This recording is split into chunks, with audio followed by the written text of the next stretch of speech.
All we're hearing about is how Trump tried to steal the election, etc. In fact, if we're to believe them, this is why it becomes like the little boy who cried wolf, right? Because if we're to believe everything that they have said and everything that they have told us there on the left, then I think, they've been, unfortunately for them, disproven a few too many times. I mean, just go back through it, right? You get the dossier that turned out to be, what do you know, opposition research bought and paid for by Hillary Clinton, that they tried to present as real stuff. And it actually gave them reason to then empower the FBI to wiretap Trump's phones. I mean, this is how nutty it is. And then you have, let's fast forward. After the dossier, there's all this commotion about whether or not the Russians actually stole the election for him. I mean, this is what was perpetuated over and over and over again, even with the likes of Jimmy Carter telling us that the election had been stolen, remember?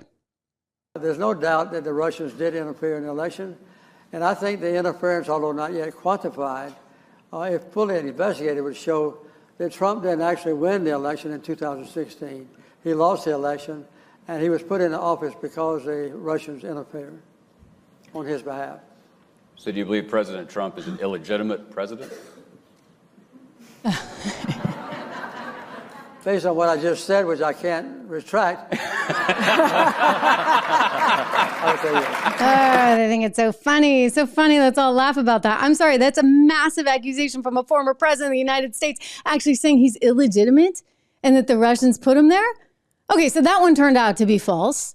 And then, let's keep going, guys, because I do remember there were 51 spies, a bunch of old hacks, spooks that came out with that big letter saying that the Hunter Biden laptop was nothing but a bunch of misinformation. Well, it turns out that Hunter Biden laptop was real, and he was under investigation by the FBI and the IRS for multiple things. And yet they wanted us to believe otherwise.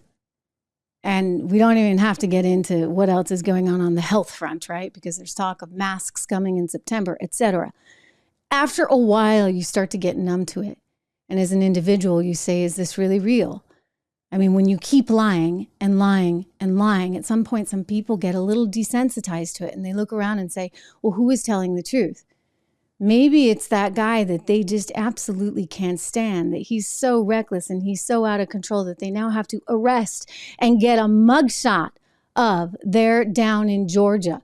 I showed you this recently. I'm going to show you again. Let me see if I can find it. This is my friend Dan Bongino, who is very outspoken. It also had a show on Fox, also is no longer there.